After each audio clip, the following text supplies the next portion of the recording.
Bom dia, meus amados, a graça e a paz do Senhor. Eu sou o pastor Rômulo Pereira, da Igreja Batista Palavra da Graça, e hoje nós vamos estudar o Evangelho segundo João, capítulo 19, versos 8 e 9, que dizem: E Pilatos, quando ouviu esta palavra, mais atemorizado ficou. E entrou outra vez na audiência e disse a Jesus: De onde és tu? Mas Jesus não lhe deu resposta. Bom, queridos, temos aqui um trecho que é a continuação do verso 7, em que os judeus disseram: olha, esse deve morrer porque ele se fez filho de Deus. Então, o nosso verso de hoje diz que Pilatos, ouvindo isso, que Jesus havia afirmado que era filho de Deus, ele ficou mais atemorizado ainda.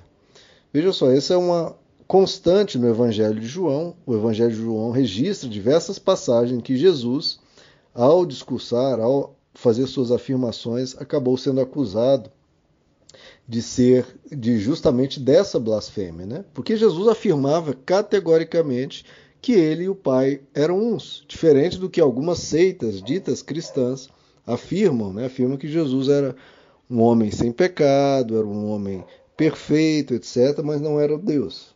É basicamente a velha e antiga heresia ariana, né? Em João capítulo 5, por exemplo, os judeus afirmam que Jesus se dizia que Deus era o seu próprio Pai, fazendo-se igual a Deus. Então, já em João capítulo 5, ele era acusado de blasfêmia. No capítulo 8, Jesus diz: em verdade vos digo, antes que Abraão fosse, eu sou. Então tomaram pedras para atirarem nele. Jesus aqui afirmando a sua eternidade, na sua pré-existência. No capítulo 10, então, Jesus diz: eu e o Pai somos um. E os judeus pegam em pedras para apedrejá-lo, né? Novamente, capítulo 5, capítulo 8, agora capítulo 10.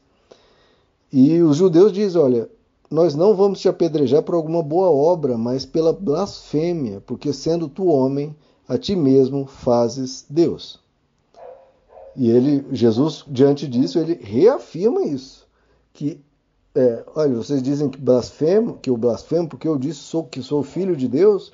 E ele disse: olha, se eu faço as mesmas obras do meu Pai, então creia. Se não for pelo que eu estou dizendo, creia por causa das obras. Então veja o quanto Jesus afirmou isso. Isso já descarta essas seitas que se dizem cristãs, mas negam o principal atributo de Jesus, que é justamente ser Deus encarnado. E é justamente isso que gerou em Pilatos o maior temor. Porque os judeus estão dizendo: olha, ele se fez filho de Deus. Olha que ridículo, que blasfêmia.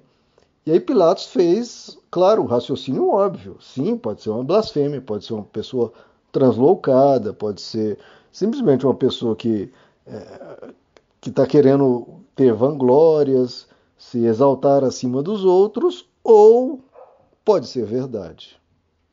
Essa que era a questão. Pilatos havia interrogado Jesus, viu claramente que ele não era louco.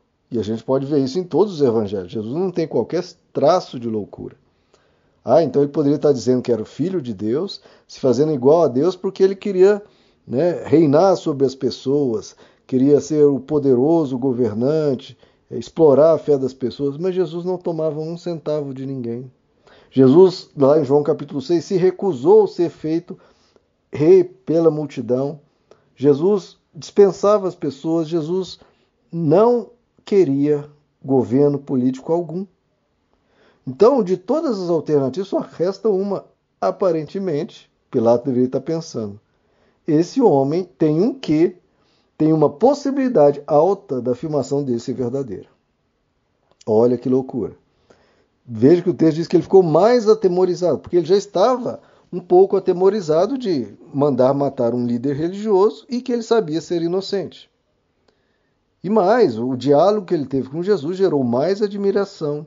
E para piorar, entre aspas, as coisas, a esposa dele havia tido um sonho na mesma noite, está registrado lá em Mateus 27, e a esposa diz: olha, não se meta com esse homem é um justo, ele é inocente.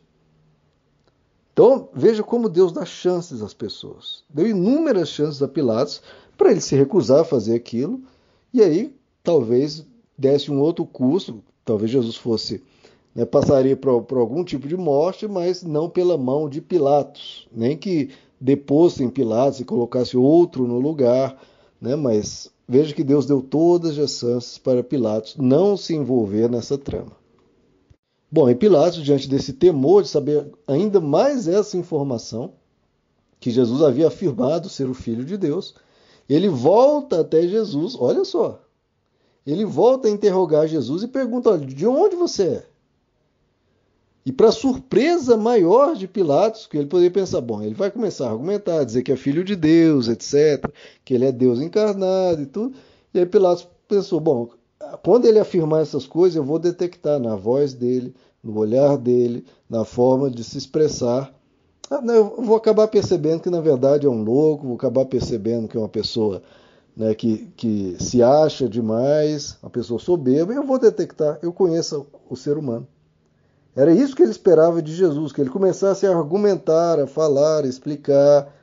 Só que, de novo, Jesus o surpreendeu. Sempre Jesus o surpreende. E Jesus, o que Jesus faz? Jesus não lhe deu resposta alguma. Nós vamos ver o desenrolar disso, mas isso simplesmente cumpre lá o que está escrito na profecia de Isaías 53, que diz, ele foi oprimido e afligido, porém não abriu sua boca. Tal como um cordeiro, ele foi levado ao matadouro, e como ovelha muda perante seus tosqueadores, assim ele não abriu a sua boca. Veja que Jesus havia acabado de ser torturado de uma forma absolutamente violenta. Provavelmente ele estava ensanguentado, desfigurado, com as costas dele, com as pele arrancada, talvez até parte das costas estava com osso à mostra. E vem Pilatos dizendo, olha, você me responda agora o que eu estou te perguntando. Veja, uma pessoa espancada, torturada, no auge da dor, e recebe uma ordem de quem mandou torturá-lo. Imagina se a pessoa não vai responder. Ainda mais uma pergunta simples. E Jesus não responde. Isso deixou Pilatos estupefato, maravilhado. Ele já havia ficado estupefato anteriormente, porque no interrogatório anterior, como diz Mateus 27, Pilatos havia perguntado para Jesus, olha, você não ouves quantas coisas estão testemunhando contra ti? Mas Jesus não respondeu uma só palavra, de maneira que o governador ficou muito maravilhado. Então, queridos, veja que não estamos diante de um homem comum, não estamos diante de uma pessoa natural, estamos diante do sobrenatural o tempo inteiro. O sobrenatural de Jesus não é meramente quando ele multiplica os pães, ou quando ele anda sobre a água, em tudo que ele faz. O comportamento dele, como ele trata, como ele fala, quando ele não fala, isso aqui é um milagre absoluto. Uma pessoa com tanta dor, diante de um governador tão poderoso, Jesus o trata como quem não tem poder algum sobre ele, e Jesus, no mais perfeito equilíbrio, faz e caminha segundo a absoluta serenidade, santidade e sabedoria. Ah, irmãos, é só Deus mesmo, e é Deus que estamos vendo agir.